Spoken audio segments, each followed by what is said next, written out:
go through this. How do we develop the expertise? I talked about things becoming automated. I'll give you an example of driving a car. I expect most of you have driven here this morning.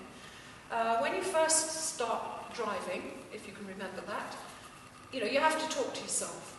I need to put my foot on the clutch, change gear. Then gradually that becomes more automatic, and when you've been driving as long as I have, you don't think about that at all, you focus on the road. So this levels of automaticity develop over time the more experienced you are. And the same happens with acquiring knowledge. When you first faced with a new knowledge base, you have to learn the concepts. You have to learn what a particular word means and how it fits into the bigger area. And the same kinds of things happen. Gradually you get quicker, you don't need to think of what that concept means because you know, and then you're able to put it in a larger context. So what does all this mean? Well, one of the things it means is motivation is absolutely crucial to learning. Because if people aren't motivated, they won't put in the time and effort that they need in order to develop the expertise. Now, in the short term, teachers might develop an interesting task, which will keep people interested for that moment. But for long-term commitment, then it needs to become part of their identity. That rather complicated diagram looks at some of the issues here. On this side of the diagram, so as you're looking at it, it's the left-hand side, there are things about the individual. We're all born with it's a kind of biological thing to do with what's called temperament. So some babies sleep very peacefully most of the time, very quiet. Others are constantly crying, fretting, those sorts of things. That's what we mean by temperament. Now, what happens on the far side of the diagram, you will see I've got the environment. And you can imagine there's the baby who's always crying. The reaction that baby will get from its parents and other people is quite different from the child who is always asleep or more passive. And out of those interactions come things, terminology perhaps you're more familiar with, which is personality. So you're not born with a particular personality, you're probably born with some seeds which will then interact with the environment, with the people you're engaging with, which will develop that personality. Now the second thing is gender. At one time, the first thing that happened when anybody was born was people would go, is it a boy or a girl? Don't do that anymore, because we now know even before it's born. But although we consider ourselves in a gender-free sort of environment at the moment, that's not really true, because girls and boys do get treated differently. No matter how carefully the parents think they're not doing it, it does happen. You can't change your age. Whatever age you are, I'm afraid that's it. You're stuck with it then as you go through life. So these are fairly consistent things. And your socio-cultural background, you may change it as you go through life, but what you're born into is what you're born into, whether it's a, English sort of background or whether you're born in France or whatever. Those things matter. I was talking earlier about how the brain works. We have all the structures in the brain to develop language, but the actual language you end up speaking depends where you're born and what people are talking to you, what language they're talking to you in. So these things are very important in a more sort of fixed way, but what then evolves from those in interaction with the environment over there are your identity. And you may have more than one. For instance, you are all school governors, that's one of your identities, but you may be mothers, fathers, brothers, sisters, so on. Lots of identity. And within your identity, you have an ideal self, something you are striving to be. That is very often to do with characteristics. It might be I want to be a kind person or a successful person. But it might have more substance to it that in terms of a role. So the second thing down there, which is called possible selves. What is possible for me? Can I do this? And I can give you an example of a student of mine who did her master's research on possible selves and compared the possible selves of children in mainstream secondary schools with those who were in pupil referral units. The children in the mainstream secondary schools had a lot of positive possible selves. They thought they could do anything. as long as they really set their mind to it. They had lots of strategies and goals, mini goals on the way. I need to get this set of exams and then that, and do this, and then I'll get there. The children in the pupil referral unit had no positive possible selves. They were all negative. I will end up in prison. I will end up dead. And this was a reality because they were in an area where there's a lot of gangs and things like that, and friends had been knifed and so on. And of course this then limits what their directions is. So when we were trying to find out, well, what positive do you see? They had totally unrealistic things like, well, I want to be a professional footballer. And she would then say, well, are you in a football team? No, I'm not in a football team. It was like some sort of unrealistic dream. The only things that were real for them were negatives. So, their motivation to get out of that particular situation they were in was pretty much nil. They could not see a way out of it. We hear masses about self-esteem, how we feel about ourselves, but again, this is part of the positive thing, whether you feel confident enough and that you can go on and do things. And self-efficacy is more specific in terms of particular tasks. So, can I be a good mathematician?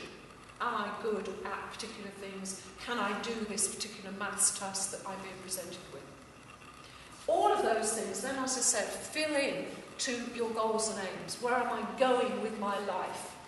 And that will obviously be, education will be part of that. And that will then lead to motivation. Now, I'm just going to go right over to the other side. Lots of things within the environment that may influence this. This is an indicative list rather than a total list, but things like, what does society expect? Gender issues, I know we talk about equality, but actually there are still huge differences in what men and women do.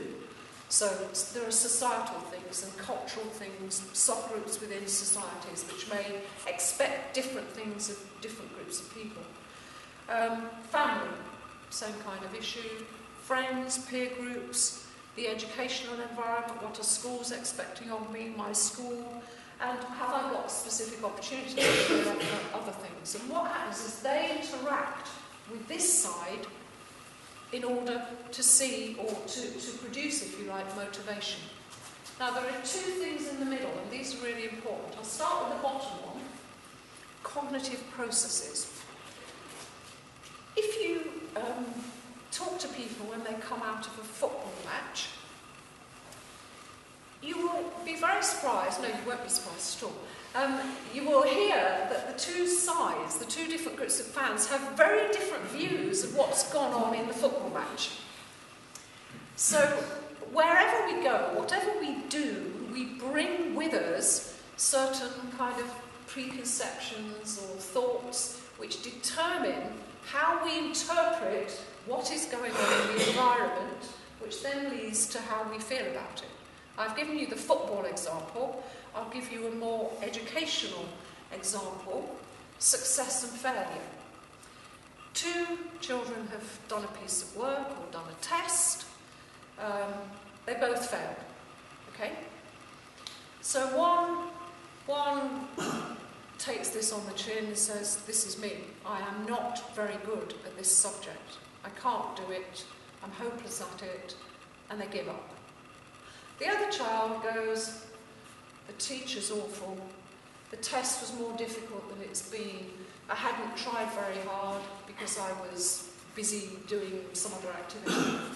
Now, out of those two, the second one, by not attributing their failure to themselves, maintains their identity, and if they're interested in this, they can then go on and be more motivated to do it again. The one who has made that attribution to their ability is likely to give up.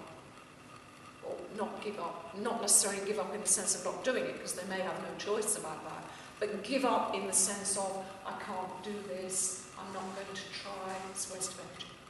So this idea of, it isn't a straight connection between the environment and the individual, it's mediated by what's going on in that person's head, what they've learnt already about themselves and the environment and so on. And at the top of the diagram, you can see cognitive characteristics of the individual, which feed into this. So one part of that is what we call metacognitive skills. Do they know how to learn? How to promote their own learning? What they need to do in order to do that? And typically, a lot of children don't. In fact, there's quite a lot of adults who don't. But in order, if they can develop those skills, so they know how to approach a task, what sort of strategies they can use, what they can use to motivate themselves, all that kind of thing will help them in tackling things in a positive way. The second thing is beliefs about learning. Do they believe that intelligence is fixed and immutable? So in other words, this is where I am, I'm not terribly bright, I'm not going anywhere, no point trying. If they believe that, then they've already put huge obstacles in the way of their learning. If, on the other hand, they believe that intelligence is malleable, that you can learn to improve your learning and your general intelligence and your expertise, then you're going to be more motivated. And then the final thing, as I said, prior knowledge is crucially important. The more we know from the studies of the brain, that the more you know about something, the easier it is to learn more things, because you've already got quite a sort of developed system in there, and it's easier to hook more things on. So this idea of prior knowledge is very crucial, and if you bear in mind that things that go on even before you're born, and again I'll give you a musical example, we know that infants towards the end of before they're born, for a couple of months before that, they can hear sounds very clearly. They can hear music, they recognise it when they're born, they can hear their mother's voice, they recognise that when they're born. So we're not even talking about once you're born, we're talking prior to that. We're also talking about nutrition of the mother and all those sorts of things. These all contribute to how able you are to learn once you are born. Example of this, you remember the orphanages where they discovered them, I can't remember where they were now, was it Romania? So somewhere like that, where these children had been completely neglected and were kind of appeared to be incapable of doing anything, but then once rescued and put in warm, loving homes, caught up enormously. That kind of thing is what we're really talking about here. And then, of course, there are some direct influences from the environment which may support motivation. If you're rewarded, and I had a conversation with people before we started this morning, it can be quite small rewards. Somebody was saying about a key ring, 10 stars you get a key ring. This can be really motivating for children. So there can be direct rewards from that, but one of the hugest rewards is actually appreciation of other people. Praise. I'll give you another musical example. If you perform well, people are going to come up and say, gosh, you did really well, really enjoyed that. The applause, all that kind of thing. So praise is really kind of an important element. And if it's coming from all of those areas, so it's coming from family, friends, school, the broader environment, then motivation is going to be greater.